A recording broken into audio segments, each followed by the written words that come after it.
በዳይመንድ ሊግ ውድድር ኢትዮጵያውያን አትሌቶች አሁንም በወርቅና በዶላር ተንበሻብሸዋል።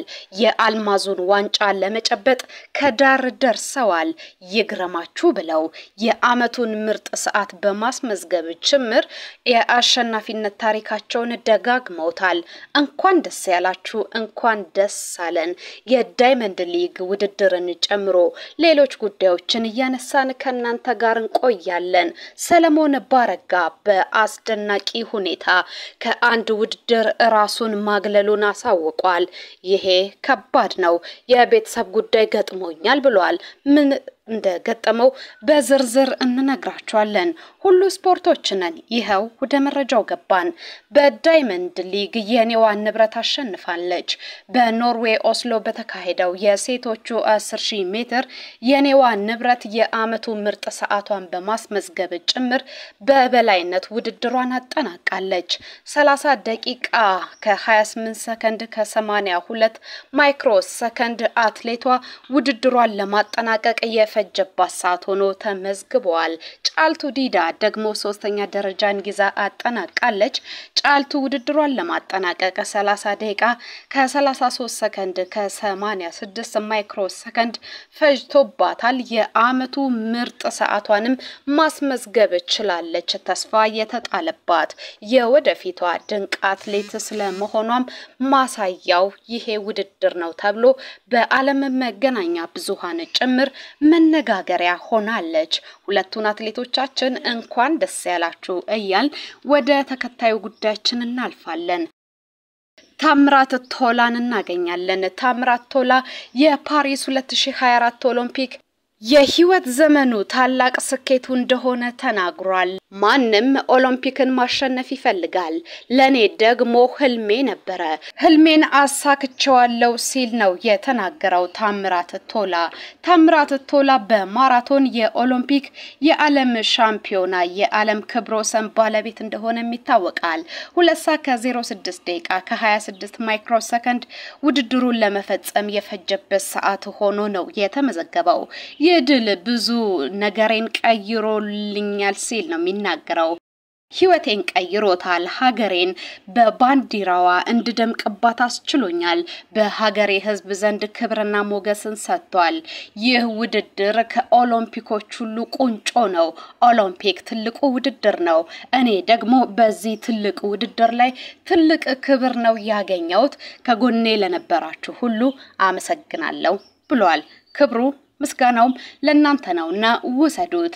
ወደ ሌላኛው ጉዳያችን አለፈን። አትሌቶች ከተለያዩ ጥቃቶች እንዴት ይጠበቁ? አንድ ጉዳይ ተነስቷል። በአንድ ወቅት የፒኤስጂ የቀይ መስመር ተከላካዩ ሐኪም ሀብት ንብረቱን በእናቱ ስም ማስመዝገቡ ይታወቃል። ይህ የሚታወቀው የቀድሞ ባለቤቱ የፍቺ ጥያቄ አቅርባ እኩል የሆነውን ሀብቱን ልትካፈል ስታዘጋጅ በጉዳዩ ላይ ጭምጭምታውን ሰምቶ ከምትቀድመኝ ልቅደማት ብሎ ነበረ። ይህችን አይነት ከትዳር ፍቺ በኋላ ሊመጣ የሚችል የሀብት ክፍፍልን እየሰጉ በርካታ የስፖርት ሰዎች ሀብት ንብረታቸውን በእናታቸውና በአባታቸው ስም ያስመዘግባሉ። ወደኛ ሀገር ስንመጣ ደግሞ ጉዳዩ የተለየ ሆኖ እናገኘዋለን። በተለይ የአትሌት ገለቴ ቡርቃና መሰል አትሌቶች በሚያምኑት ሰው ተከድተዋል። የለፉበትን ሀብት ንብረታቸውን ማጣታቸውን በእንባ ጭምር ሲገልጹ መስማት የተለመደ ሆኗል። ለመሆኑ አትሌቶቻችን በላባቸው በወዛቸው ያመጡትን ሀብት ለመጠበቅ እንዲሁም አትሌቶቻችንን ከተለያዩ ጥቃቶች ለመጠበቅ ምን ያስፈልጋል ሲል ኤፍኤም አዲስ 97.1 እንግዶችን ጋብዞ አወያይቷል። የቢዝነስና ስነልቦና አማካሪው ክብረት አካሳ አትሌቶች የህይወት ክህሎታቸውን ማሳደግ ይገባቸዋል ይላል። ስፖርቱ ላይ የሚያገኙትን ሀብት በአግባቡ እንዲያስተዳድሩ ለማቆየት ደግሞ ሙያተኞችንና በሙያው ዘርፉ ላይ የተሰማሩ ባለሙያዎች የግድ ያስፈልጋሉ ሲል ነው የሚናገረው። በተጨማሪ አትሌቶች አጠገባቸው ያሉ ሰዎችን አቅምና ችሎታ መመርመር አለባቸው ሲልም ነው የሚያስረዳው። ወደ ጉዳዩ ዳግም እንመለሳለን። የሰለሞን ባረጋ ጉዳይን ደግሞ እንመልከት። ሰለሞን ባረጋ ትልልቅ ውድድሮችን በማሸነፍ ይታወቃል። በዚህ ቅዳሜና እሁድ በስቶክሆልም ዳይመንድ ሊግ ውድድር ይካሄድ ነበረ። አዘጋጆቹና ደጋፊዎቹ ደግሞ ይጠብቁት ነበረ።